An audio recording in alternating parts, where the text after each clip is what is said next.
Good morning. Let me start by sharing an anonymous quote with you. No mountain is too tall if your first step is belief. This morning we're going to talk about the mountain of making it to college graduation. Not giving up, not failing, achieving your dreams. College can at times present seemingly insurmountable workloads and obstacles, right? I'm here to let you know that you have within yourself a surprising reserve of mental and physical capabilities that will carry you through if you learn to tap into them. That's what this speech is about. Students come to me explaining that they're thinking of quitting because of their inability to maintain their current workload. Students have come to me expressing concern that they're not able to compete academically. I've watched students in relationships just last semester where the emotional drain from school was so severe that it contributed to the deterioration of their relationship. And number 4, I'm not only a teacher, I'm a student. So during this journey of discovery, I quite by accident happened upon a short article written by Jesse Itzler, the owner of an aircraft company and rapper on the side. And it so captivated me that I haven't been able to stop thinking about the one rule central to the article. I'm going to share that rule with you in a little bit. So anyways, let's take a look here. I want to get started by looking at a very troubling prospect. On 4-year degrees, only approximately half of the people that enter in pursuit of a bachelor's degree finish. Okay? So that's pretty much, I guess I can sum it up by saying let's take a look at 4 different types of students. I've seen students that are wildly successful, enjoying the ride. I've seen the students that are matter of fact, get the job done. I've seen students that are doing the work but questioning the entire time whether they can. And I've seen students enter excited about the prospects of going to college and within a short period of time basically deteriorate to the point where they drop out. Those last 2 scenarios we want to avoid. Okay? What I'm going to do is I'm going to ask us to look at the situation of self-questioning. Okay? We're going to divide that into 3 parts. The first part is self-efficacy. Basically, your confidence to do something. The second, self-esteem, like under the first. And the third, when the first 2 start going south, self-doubt. Okay? Joseph Bandura from Stanford observes that self-efficacious students work harder, persist longer, persevere in the face of adversity, have greater optimism and lower anxiety, and achieve more. Students who experience self-doubt are in a danger of traveling down a road where any semblance of self-efficacy is quickly eroded. Angeli Legrand at theodysseyonline.com points out, some of us get stressed when we take on too many things at one time and feel as though we can't keep up with our peers. It could also come from the idea that in college we are expected to choose a career for the rest of our lives. Most students come into college not really knowing exactly what they want to do with their life, and the pressure can be overwhelming. I want to look at one other major psychological impact that self-doubt has. How many of you are in a relationship at this point? Or would like to think that you could be relatively soon? Right? Very good. When you feel bad about yourself, you know where we're going with this, right? Your insecurities affect the way you act with your significant other. And that can have a negative impact on both of you. According to research in the Journal of Personality and Social Psychology, low self-esteem can distort your perception of your partner.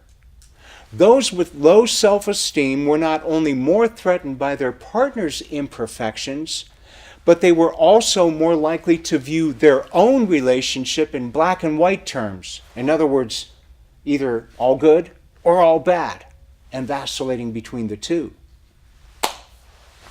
That's trouble in a relationship, isn't it?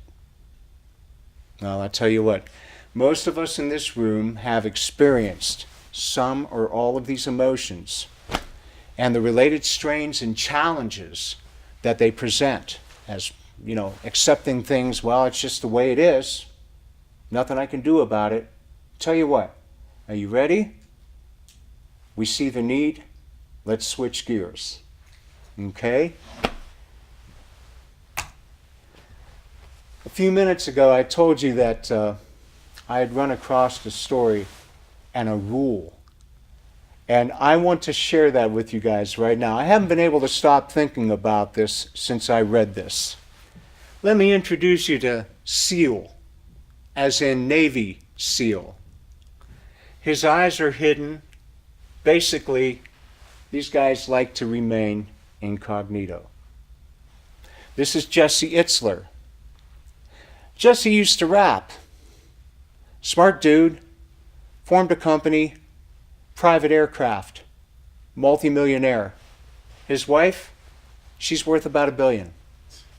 Anyways, Jesse, well, I tell you what, let me give it to you in his own words. I first saw SEAL at a 24-hour relay race in San Diego. I was on a team of 6 ultra-marathoners who would each take turns running 20-minute legs. The objective, run more miles than every other team. My team and I flew in the night before to get ready. Before we went to sleep, we laid out our race gear and supplies so we were ready to go when we woke up. Water, Gatorade, Vaseline, bananas, Band-Aids, Powerade. Before the race, I was nervous and excited, but I couldn't help notice the guy 10 feet away. To say he stood out would be an understatement.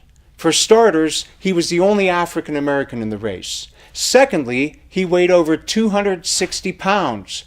Most of the other racers weighed 100 pounds less than that. No stretching, no prep, no fancy shoes, and no teammates. His supplies for 24 hours, 1 box of crackers and water. He looked indestructible, battle-tested, dangerous, alone, determined, ripped, flawless. There was magnetism to his fury. Underneath his scowl, I sensed something. Maybe it was a sense of honor or integrity. He ran with a sense of purpose that I couldn't quite comprehend. He ran as though lives depended on it, like he was running into a burning house to save someone. At all times, his form was perfect, his eyes locked in a stare, a focus that was diamond-tip precise. He just ran and ran for 100 miles straight. Amazing story, right? Let's apply. The United States military is tasked with fully preparing young men and women to enter into combat roles where their very lives and the lives of their comrades are at stake. Here's the Navy 40% rule in a nutshell. Are you ready? Please get this. When you think you have given everything you've got, mentally and physically, you've still got 60% left to give.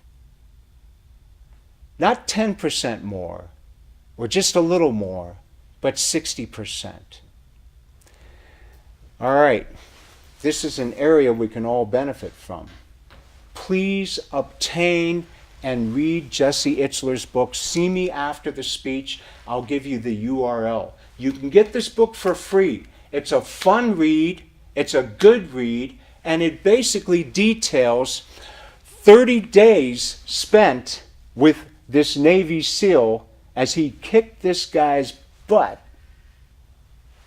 all over New York City. All right, anyways, in closing, I basically want to share these things with you. Let's all identify with some of the challenges that self-doubt can pose, okay?